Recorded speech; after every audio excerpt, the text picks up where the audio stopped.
tardes. En este video vamos a explicar algunas ideologías desarrolladas en el siglo XIX. Nuestro equipo está conformado por Luis Germán Mercado Monter, Marlene Bernal Martínez, Gabriela Laxmi Rodríguez Bautista y Rodrigo Flores Mejía, su servidor. Bueno, primero vamos a explicar 4 ideologías que son en las que nos vamos a basar.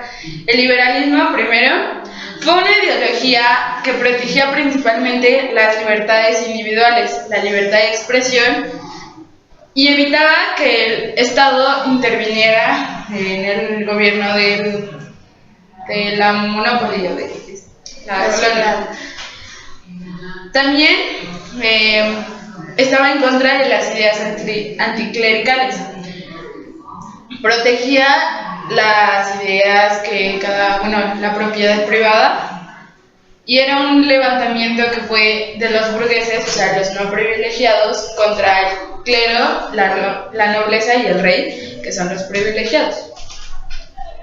Y la segunda ideología fue el conservadurismo, el que era una doctrina totalmente diferente al liberalismo, ya que se oponía al cambio político, en el ámbito político, económico y social. Por ejemplo, en el social protegían las religiones, las tradiciones y sus costumbres. Básicamente no querían cambiar a lo que ya estaban acostumbrados.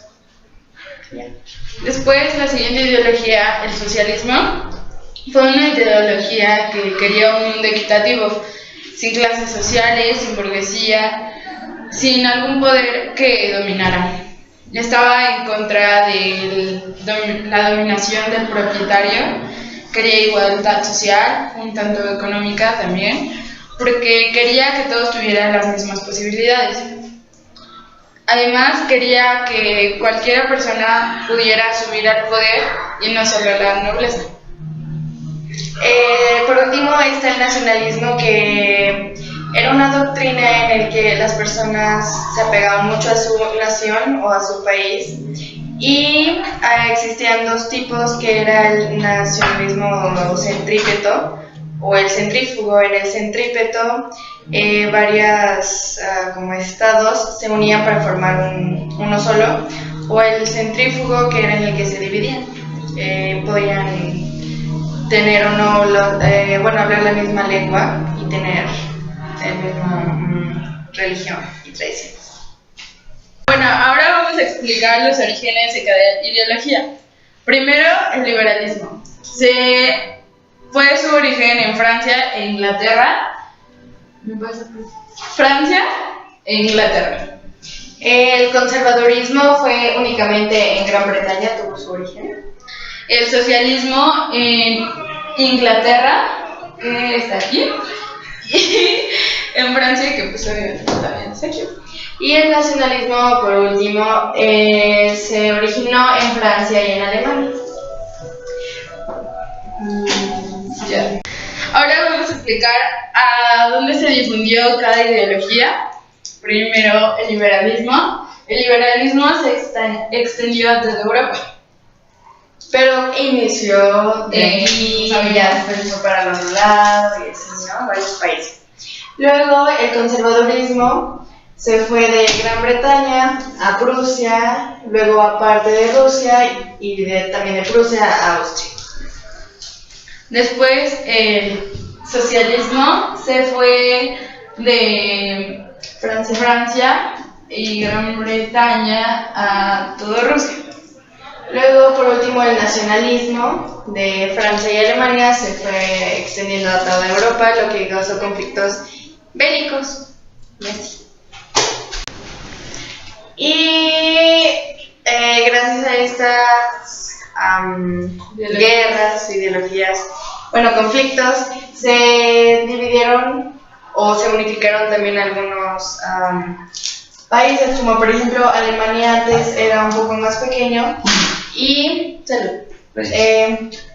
fue tomando estados que estaban al lado, cerca de y también Italia, por ejemplo, era una parte muy pequeña, fue agarrando todo esto desde Venecia y todo. Y bueno, este tipo de unificaciones es un ejemplo del nacionalismo centrípeto. Ahora vamos a explicar del conflicto que nosotros elegimos, que en este caso fue un movimiento liberal, es decir, la guerra liberal de 1848 que se dio dio inicio en Francia. Esta guerra dio fin a la restauración de Europa y en este tiempo ya se eligió la república como modo de gobierno. En este tiempo también, después de esto, se dio el Congreso de Viena. Ahora vamos a explicar los puntos de tensión que se dieron durante ese año en Europa. Iniciamos por febrero. Por febrero, que pues dio inicio en Francia y también en Mónaco, igual parte de acá. Eso fue en febrero, también Florencia, que formó parte de febrero y marzo. Ahora vamos a explicar marzo. Marzo fue en Frankfurt, Alemania. En Alemania, en Berlín, Viena, Budapest, Villagos, Modena, Turín, Milán, Roma y ya después seguimos, en Mónaco fue marzo y abril. Y ahora abril. En abril fue Zagreb, que fue Zagreb, sí. y Villagos. Diferentes guerras que se dieron durante el año de 1848.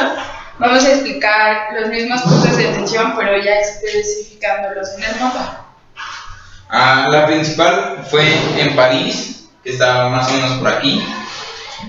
La siguiente fue, no los vamos a decir en orden, pero de acuerdo a lo que nos acordamos. Turín, que cuando no estaba unificada Alemania estaba, Italia, estaba por aquí. Milán, que estaba por acá. Roma, que estaba por aquí más o menos. Zagreb, que estaba por aquí, por donde pusimos el punto. Berlín, que estaba por aquí por Prusia más o menos. Villagos, se encontraba por aquí. Múnich, que estaba por aquí más o menos. Que era Mónaco. Y aquí estaba por aquí Frankfurt. Y esas son las guerras que nosotros identificamos. Muchos de estos conflictos fueron el hambre, la desigualdad, el mal gobierno y la falta de recursos económicos. Y las consecuencias fue un disque mal gobierno, que ya era una república, se trajo muchas enfermedades por todas las guerras que hubo y desigualdad entre personas. Y ahora sobre el conflicto armado de 1848, la Revolución Francesa, pues se presentaron varios actores, como podría ser la población en general, el rey en turno, Napoleón Bonaparte, y pues en general otras naciones de Europa que estuvieron tanto a favor como en contra de que se lograra esta revolución. Las características geopolíticas en este conflicto también son de alta importancia, esto debido a que por el mismo conflicto las desigualdades tanto sociales como culturales dieron paso a nuevos estados, nuevos países, extensiones territoriales, otros conflictos bélicos en otras partes de Europa, como puede ser Austria o Rusia, o desde luego independencias nacionales, como la independencia de España, que en ese entonces estaba colonizada por Francia, y de las colonias en América también fueron consecuencia de este conflicto bélico. El contexto que se tenía en ese entonces era muy bajo, ya que vivían en extrema pobreza o muy bajos recursos, ya que con esto querían cambiar, con la revolución, querían cambiar todo esto para que se diera unas mejores condiciones de vida para todo el país. Esto es todo, muchas gracias. A nombre de todos, muchas gracias.